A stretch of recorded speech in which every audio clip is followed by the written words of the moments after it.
Class 9 science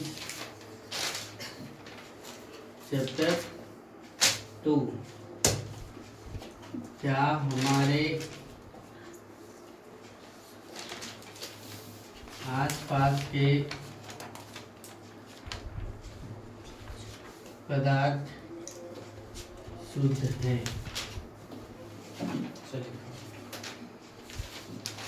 इस topics में हम लोग बहुत कुछ पढ़े। विलयन के गुण को पढ़े, निलंबन के गुण को पढ़े, समांगी मिश्रण, विसमांगी मिश्रण को देखे। आगे हम लोग पढ़ेंगे कोलाइडल विलयन। कौन सा विलयन? कोलाइडल विलयन। हम लोग निलंबन विलयन को जब देखे तो विलयन को देखने के बाद पता क्या चला कि वह कैसा मिश्रण है? तो समांगी मिश्रण है। निलंबन को देखे तो कैसा पता चला कि वह कैसा है? विसमांगी मिश्रण है। लेकिन अब हम कोलाइडल विलयन को देखेंगे तो ये दोनों गुणधर्म रखता है, समांगी मिश्रण का भी और क्या विसमांगी। इसको नंगी आंखों से देखा जा सकता है क्या? नहीं देखा जा सकता है, लेकिन एक अंतोगत क्या होता है? तली में बैठ जाता है। कौन सा टॉपिक है? कोलाइडल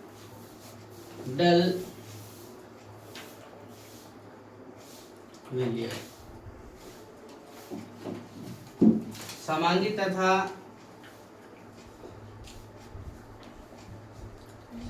तथा विसमांगी मिश्रण के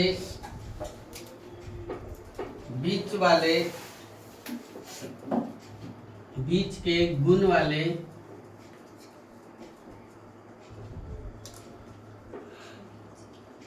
विलयन या मिश्रण वाले एक मिश्रण को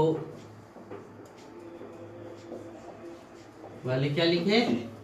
एक मिश्रण जिसके कण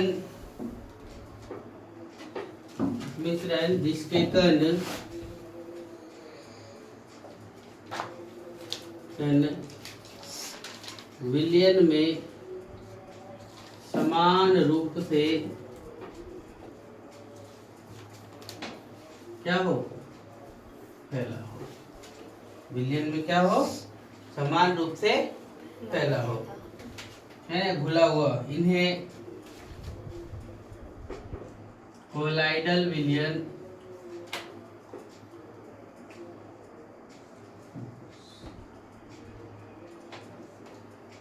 कहते हैं। समझ गए परिभाषा? तीनों का परिभाषा एक याद रहेगा तो तीनों का लिख सकते हैं। कैसे? हम जब विलयन की बात करेंगे तो विलयन कैसा मिश्रण है? समांगी है, यानी उसके कण हर एक जगह समान रूप से क्या हुए? घुले हुए हैं। जैसे निलंबन की बात करेंगे तो निलंबन क्या है कि क्या है? विसमांगी मिश्रण है। क्यों? क्योंकि उसके कण हर एक जगह समान रूप से फैले हुए नहीं है। विलयन को हम आसानी से क्या कर सकते हैं? देख सकते हैं क्या? तो विलयन के किसी भी कण को हम लोग आसानी से नहीं देख सकते हैं। वो प्रकाश की किरण को आने जाने पार कर देता है। लेकिन निलंबन वाला क्या करता है? प्रकाश की किरण को क्या करता है? फैला देता है। प्रकाश की किरण को पार होने नहीं देता है। इसमें निलंबन में उसको धीरे धीरे छोड़ दिया जाए तो सब घुल करके कहाँ बढ़ जाएगा? तली में क्या हो जाएगा? बैठ जाएगा। ये किसका गुणधर्म पता है? विलयन का और क्या? निलंबन का। और तीसरा हम लोग क्या पढ़ रहे हैं? कोलाइडल। यह समांगी मिश्रण भी है और क्या विसमांगी मिश्रण भी है। समांगी मिश्रण और विसमांगी मिश्रण यानी इसमें जो होगा प्रकाश किरण आर पार हो जाएगा। विलयन में समान रूप से घुला हुआ होगा, लेकिन कुछ देर के लिए छोड़ दें तो उसके सारा का सारा कहाँ पर बैठ जाएगा? नीचे आधार तल में क्या हो जाएगा? बैठ जाएगा। तो तीनों को यदि याद रखना चाहे तो एक याद रहेगा तो तीनों क्या हो जाएगा? याद रह जाएगा। समझ रहे? इसके बाद देखो इसी में दिया हुआ है टिंडल प्रभाव। इसी का एक रूप है छोटा सा।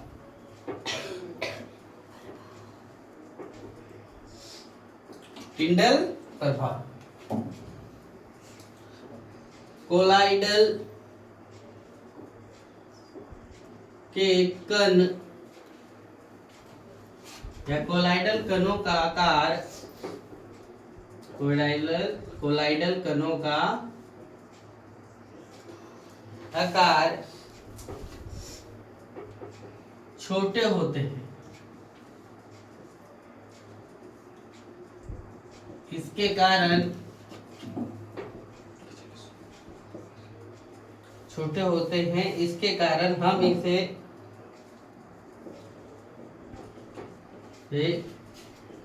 नंगी आंखों से देख पाते हैं क्या? नंगी आंखों से नहीं देख पाते हैं। कोलाइडल के कण इतने छोटे होते हैं कि इसके हम लोग नंगी आंखों से देख पाते हैं क्या? नहीं पाते हैं। लेकिन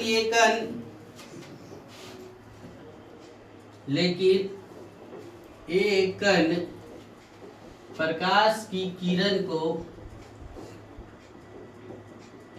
डायरेक्ट जाने देता है क्या? नहीं। क्या करता है? प्रकाश की किरण को क्या कर देता है? फैला देता है। इसका एग्जाम्पल में वही बताए थे, कौन? घर में जो कहीं छिद्र पाया गया, वो छिद्र के कारण से अंदर में क्या हुआ? सूरज की किरण आ गई। उस सूरज की किरण आने के कारण क्या हो गया? वहां से जिस छिद्र से प्रकाश आया सीधा, उसमें क्या हो गया? हल्का इधर उधर टच करता हुआ बहुत सारे क्या कण दिखाई दिए, है ना? ये किसका प्रभाव बताया? टिंडल प्रभाव। किरण को क्या करता है? फैला देता है। प्रकाश की किरण को फैला देना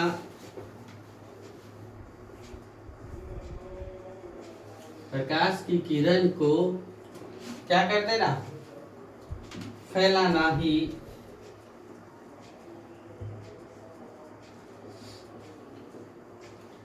टिंडल प्रभाव कहलाता है। प्रकाश की किरण को फैला देना ही क्या कहलाता है? टिंडल प्रभाव। टिंडल प्रभाव की खोज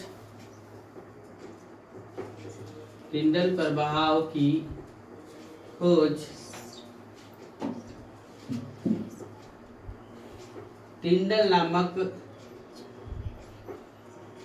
वैज्ञानिक ने किया था। टिंडल नामक क्या वैज्ञानिक ने किया था। समझे? कोलाइडल में ही टिंडल प्रभाव पढ़ना था। इसके बाद इसका हम लोग पढ़ेंगे क्या?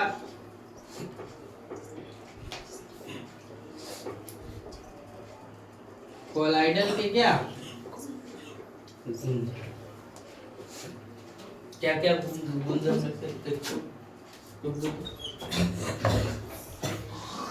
यह एक समांगी मिश्रण में चला जाता है। या कैसा मिश्रण? एक समांगी मिश्रण है ना? तथा यह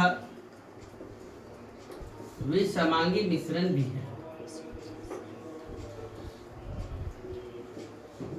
समझे? समांगी के साथ साथ क्या है? विसमांगी मिश्रण, अर्थात इसमें दोनों गुणधर्म पाए जाता है। इसमें दोनों मिश्रणों का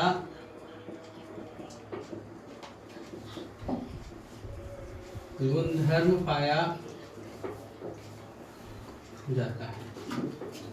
समझिए? कोलाइडल के कण, कोलाइडल के कणों का आकार, कोलाइडल के कणों का आकार इतना छोटा होता है, इतना छोटा होता है कि इसे आसानी से नंगी आंखों से नहीं देखा जा सकता। आसानी से नंगी आंखों से नहीं देखा जा सकता। समझे? फिर देखो, यह या इसके कण इतने बड़े भी होते हैं कि प्रकाश के किरण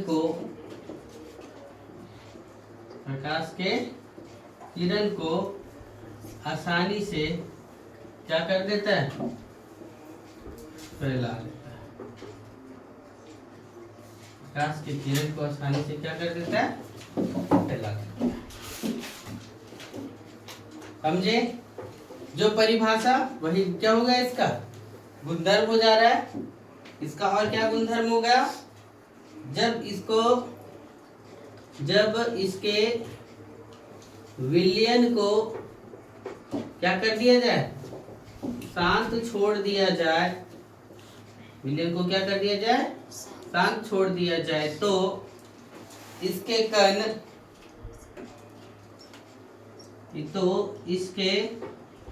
कण आधार तली में आकर क्या हो जाएगा, बैठ जाएगा।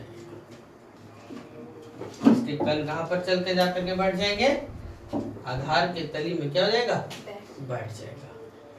इसका एक और एग्जांपल हम लोग देख सकते हैं, दही से क्या करना, मक्खन निकालना। देखते हो दूध में कितना वसा घुला हुआ रहता है, और उस वसा के घुले रहने के कारण से क्या होता है, बहुत सारा क्या, मक्खन निकलता है। फिर क्या लिखा हुआ है, जब इनके कणों को शांत छोड़ दिया जाए तो इसके कण तल पर बैठते हैं, अर्थात यह क्या, यह अस्थायी होता है। अर्थात यह क्या होगा, यह अस्थायी होता है। अस्थायी होता तो घुला हुआ रहता। देखो फिर यह छानन विधि द्वारा, यानी कौन सा, छाकने के द्वारा, मिश्रण से पृथक नहीं किया जा सकता। छानन विधि द्वारा मिश्रण से पृथक नहीं किया जा सकता है। देख रहे हैं कौन कौन सा गुणधर्म पाया जा रहा है। तो विलयन में हम लोग क्या पढ़े कि उसको भी छानन विधि द्वारा नहीं अलग कर पाएंगे। निलंबन में क्या पढ़े कि इसको छानन विधि द्वारा हम लोग क्या कर सकते हैं, पृथक कर सकते हैं। या छानन विधि द्वारा मिश्रण से क्या होता है, पृथक नहीं किया जा सकता है। किंतु जब हम लोग चलाते हैं ना मक्खन, तो क्या होता है, सब दीवार के चारों तरफ क्या लग जाता है। यानी किंतु अपकेंद्रीकरण विधि, किंतु क्या, अपकेंद्रीकरण, यानी केंद्र से क्या, अपकेंद्री मतलब क्या, केंद्र से दूर। अपकेंद्रीकरण विधि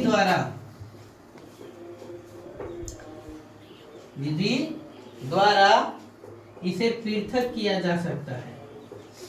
विधि द्वारा इसे क्या, पृथक किया जा सकता है। चलिए फटाक से नोट करिए यहाँ तक। एक परिक्षिप्त प्रावस्था ऐसे लिखा हुआ है, ध्यान से समझो। हम लोग इसको सिंपल सी भाषा में, यहाँ पे विलयन में हम लोग, विलयन में इसे हम लोग विलय बोल सकते हैं। परिक्षिप्त परावस्था को विलयन में क्या बोल सकते हैं, विलय। लेकिन कोलाइडल विलयन में विलय को ना बोल करके क्या बोला गया, परिक्षिप्त परावस्था।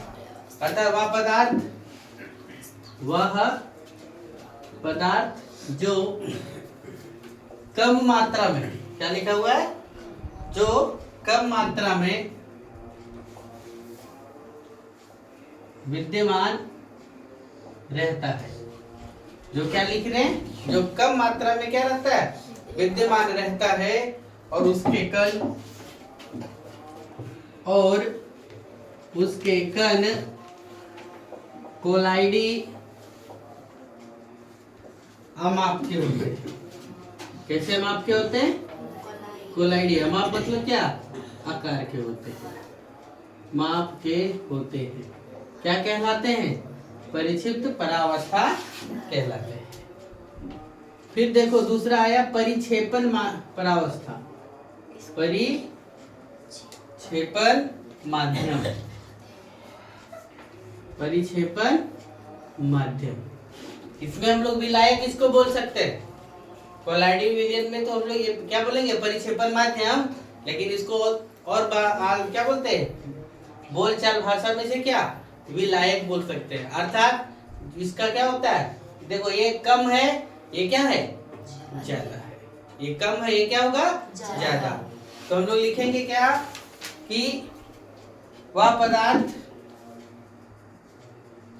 जो क्या होगा, अधिक मात्रा में उपस्थित होगा। वह पदार्थ जो क्या होता है, अधिक मात्रा में क्या होता है, उपस्थित होता है, क्या कहलाता है, परिक्षेपण माध्यम कहलाता है। क्या कहलाता है, परिक्षेपण माध्यम। अब हम लोग देखेंगे, यहाँ ध्यान से देखो,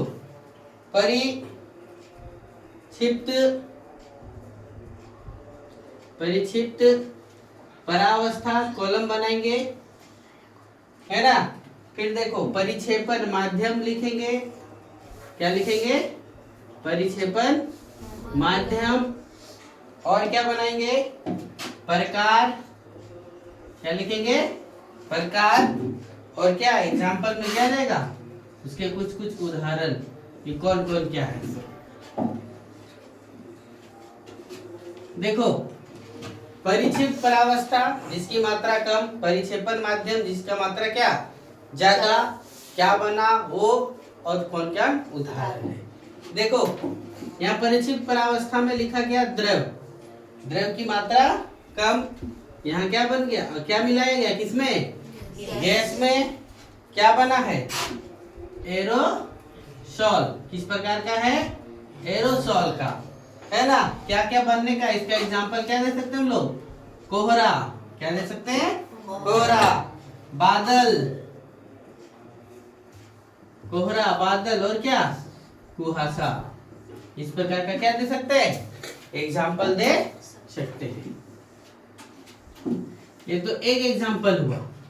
दूसरा एग्जाम्पल ठोस, ये क्या लिखा, ठोस, कम मात्रा में क्या है, ठोस, अधिक मात्रा में क्या है, गैस, है ना।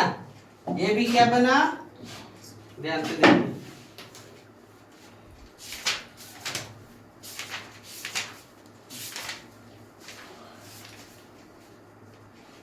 ये भी एरोसोल बना, ये भी क्या बना, एरोसोल।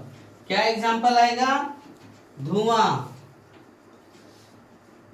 इसका बेस्ट एग्जांपल कौन देगा, धुआं।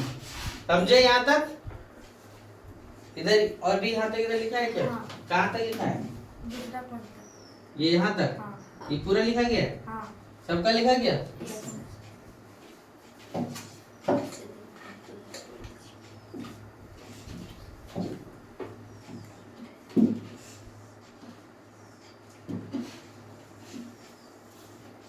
देखो और क्या है, सो यहाँ पर क्या, गैस, कम मात्रा में क्या है, गैस, अधिक मात्रा में क्या है, द्रव। ध्यान से देखो, परिचित परावस्था में कम मात्रा में गैस, अधिक मात्रा में क्या, द्रव। किस चीज का निर्माण किया, फोम का, जो क्या बनाया, किस प्रकार का, इसका उदाहरण बता सकते हैं, तो शेविंग क्रीम जो होता है वो क्या है, इसका उदाहरण है।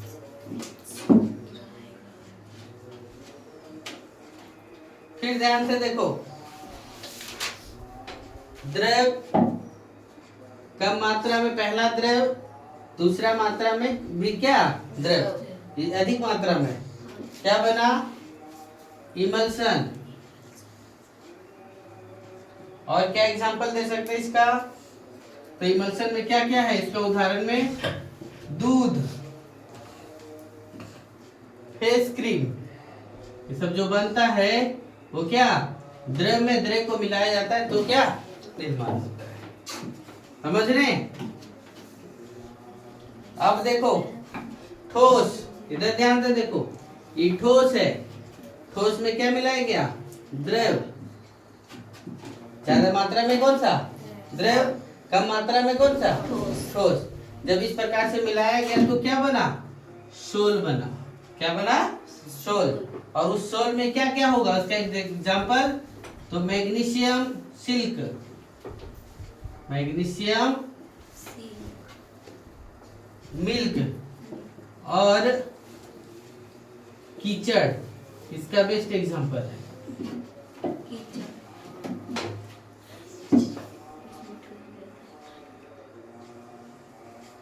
और ध्यान से देखेंगे तो देखिए गैस, गैस में किसका मिश्रण है? ठोस का। गैस में किसका मिश्रण? ठोस का। क्या बना लिया? फोम। किस प्रकार का बनाया? फोम बनाया। और फोम में क्या आएगा? फोम हो सकता है, रबड़ हो सकता है, स्पंज हो सकता है, etc। ठीक है, यही तक लिखे हैं या आगे भी लिखा है? यही तक लिखा है तो ठीक है। आगे 2 पॉइंट्स और छूट रहा है, इसको आप लोग नोट करिएगा। ठीक है, यहाँ तक ही रहेगा। चलिए।